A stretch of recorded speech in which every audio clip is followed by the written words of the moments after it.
भ्यो नमोस्तु चन्द्रार्कमरुगणेभ्यः श्रीशङ्कराचार्य नवावतारम् विद्वद्वरेण्यं च यतीन्द्रमुख्यं कलौ युगे धर्मयुगप्रवर्तकं वन्दे सदा श्रीकरपात्रिणं गुरुं वन्दे सदा श्रीकरपात्रिणं गुरुं मनोजवं मारुततुल्यवेगं जितेन्द्रियं बुद्धिमतां वरिष्ठं वातात्मजं वानरयूथमुख्यं श्रीरामदूतं शरणं प्रपद्ये श्रीरामदूतं शरणं प्रपद्ये।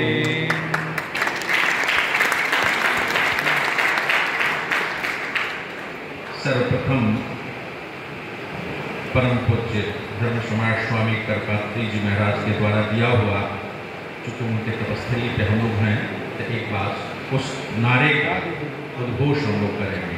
धर्म की जय, अधर्म का नाश हो, प्राणियों में सद्भावना हो, विश्व का कल्याण हो, गो माता की जय हो, गो हत्या बंद हो।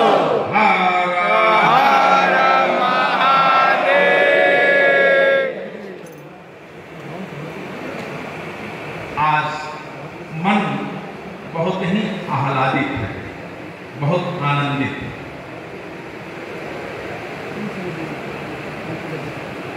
आनंदित होने, आह्लादित होने के दो कारण हैं। प्रथम तो जिसके लिए हम लोग जुटे हैं कि आज पवन सूत्र महाबली हनुमान जी का प्राकट उत्सव है। हम लोग उत्सव मनाने के लिए एकत्र हुए हैं, और उससे भी बड़ा कारण है कि आज जब भारत का युवा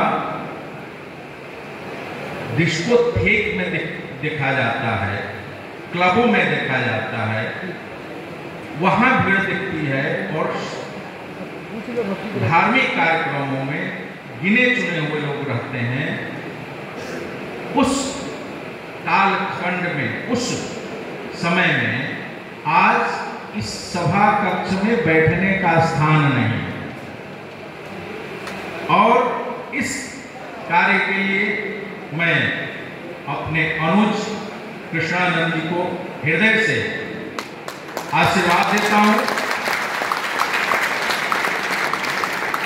और भगवान शिव और हनुमान जी से प्रार्थना करता हूं कि इनको क्षमता दें कि अभी तो केवल बनारस की काशी की बात हो रही थी, काशी नहीं, उत्तर प्रदेश नहीं, पूरे भारतवर्ष में यह परिदृश्य पैदा करें, ऐसा भगवान से इनकी पूरी टीम को हृदय से आशीर्वाद है, मंगल कामनाएं हैं, शुभकामनाएं हैं। देखिए, भगवान हनुमान जी जो हैं वह साक्षात भगवान शिव ही है। एकादश रुद्र है, हम सब लोग जानते ही हैं, लेकिन भगवान शिव ही है। इनमें और शिव जी में कोई अंतर नहीं है, और कलयुग के तो जीवंत देवता है। हमारे संस्कृति जो है वो पूरी तरह राममय संस्कृति है। राम के, चूंकि पुरुषोत्तम राम है, बताया जाता है कि भगवान राम जीवन में कभी भी मर्यादा का उल्लंघन नहीं किया। यदि भगवान राम को देखना है, उन किसी भी संबंधों को, तो आप उनके जीवन को देख लीजिए, आपको लग जाएगा कि भाई से भाई का कैसा संबंध होना चाहिए, पिता से पुत्र का कैसे संबंध होना चाहिए, पुत्र का पिता से कैसा होना चाहिए, पति का पत्नी से कैसा होना चाहिए, पत्नी का पति से कैसा होना चाहिए। तो पूरा जीवन और संबंधों का आप भगवान राम के जीवन में पाते हैं। लेकिन आज कलयुग में भगवान राम के मंदिर से ज्यादा यदि किसी का मंदिर है तो वो हनुमान जी। कारण यह है कि जहां जहां राम मंदिर है वहाँ हनुमान तो होते ही हैं, लेकिन जहाँ हनुमान मंदिर है ये आवश्यक नहीं है कि वहाँ राम मंदिर हो। तो ऐसे देवता एकदम जागृत देवता, और कहा गया है हमारे यहाँ अष्ट सिद्धि नौ निधि के दाता असवर दिन जानकी माता। तो यदि आपको अष्ट सिद्धियां चाहिए और नौ निधियां चाहिए तो भगवान हनुमान का आराधना ही फलवती है और तत्क्षण फल देने वाले हैं, सिद्धि देने वाले हैं। तो इनकी आराधना तो परम आवश्यक है। और जैसा कि कृष्णानंद जी हमारे कह रहे थे कि भारत इसलिए नहीं जाना जाता था, सोने की चिड़िया और विश्व गुरु का जो पद था, तो इसलिए नहीं कि यहाँ बहुत आर्थिक वैभव था। आर्थिक वैभव तो था ही, लेकिन हम सांस्कृतिक रूप से दृढ़ थे, सांस्कृतिक रूप से हम मजबूत थे। इस कारण पूरा विश्व में हमारा स्थान विश्व गुरु के रूप में था। और पुनः उस मार्ग वहीं से निकलता है। विश्व गुरु को बनना है तो अपनी संस्कृति को दृढ़ करना होगा, और भगवान हनुमान को हमें अपना आराध्य बना करके और पूरे विश्व पर अपना विश्व गुरु के रूप में जो हमारा पद था, कहीं न कहीं हमारे संस्कारों के कारण हम च्युत हुए, वो पद छीना है। तो उस पद पर आसीन होना है तो भगवान हनुमान को मनाना होगा, और हनुमान ही वह रास्ता दिखाएंगे कि शीघ्र से शीघ्र आप विश्व गुरु पूरे विश्व में स्थापित होंगे। और अभी संकल्प और व्रत की बात चल रही थी, हमारे दुर्गेश त्रिपाठी जी बता रहे थे आप लोगों को। तो आज हम लोगों का संकल्प था कि 1000 शस्त्र और शास्त्र के वितरण की बात थी। आप सभी जो लोग यहाँ एकत्र हैं, वह सभी लोग आज एक संकल्प लेके जाइए कि अगला हनुमान जयंती हो तो 1000 नहीं 10,000 न्यूनतम यहाँ एकत्रित है।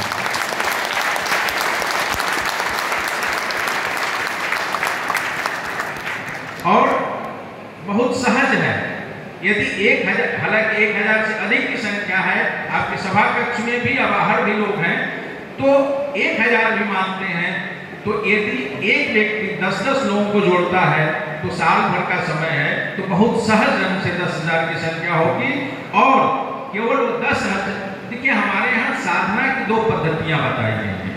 एक पद्धति है व्यष्टि और दूसरा समष्टि। आप सब लोग जानते हैं, सब पढ़े लिखे लोग हैं यहाँ, कि एक और एक कहा जाता है कि 2 नहीं होता 11 होता है। उसी तरह साधना में यदि इतने लोग हम लोग मिल करके अलग अलग साधना करें तो शायद वह फल नहीं मिलेगा, वह सिद्धि नहीं प्राप्त होगी जो कि एक साथ समवेत स्वर में यहाँ हम लोग अभी हनुमान चालीसा का पाठ करेंगे हम लोग, और जो साधना करेंगे, जो ध्वनि निकलेगा, जो ऊर्जा निकलेगी, जो सकारात्मक ध्वनि के साथ ऊर्जा लेकर के आप जाएंगे, वो एक अकेले साधना से संभव नहीं है। तो ये इसलिए समष्टि साधना का हमारे यहाँ बहुत अधिक महत्व दिया गया है। वह समष्टि साधना आप कर रहे हैं और इसको निरंतर बढ़ाते जाना है। पुनः मैं आशीर्वाद दूंगा, शुभकामना दूंगा, मंगल कामना दूंगा हमारे कृष्णानंद जी को, इनको ढेर सारी क्षमता दें ईश्वर कि यह जो संकल्प लिए हैं आप और आपकी टीम के जितने लोग हैं, वह निरंतर बढ़ता रहे। और हम लोग 10,000, इस बार 1000 की संख्या की अपेक्षा थी, उससे ज्यादा लोग उपस्थित हुए, तो निश्चित रूप से हम लोग संकल्प 10,000 के लिए रहे। तो अगले साल धर्म संघ में कहीं पैर रखने की न जगह हो, ऐसी क्षमता भगवान दे।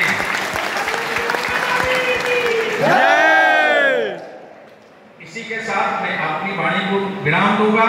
उससे पहले एक बार पुनः स्वामी जी महाराज के नाराओं का हम लोग उद्घोष करेंगे। लेकिन इतने सारी सभा में नौजवान बैठे हैं, फिर भी जिस तरह की प्रदर्शन होना चाहिए, उद्घोष होना चाहिए, कम दिख रहा है। पूरा समवेत स्वर में और पूरी शक्ति से लगाएंगे हम लोग उद्घोष का नारा कि निश्चित रूप से हनुमान जी के कानों तक वो पहुंच जाए और जो अष्ट सिद्धि नवनिधि के दाता है तो हम लोगों को अष्ट सिद्धियां और नवनिधियां प्राप्त हों। तो पुनः हम लोग उद्घोष करते हैं, धर्म की जय, अधर्म का नाश हो, प्राणियों में सद्भावना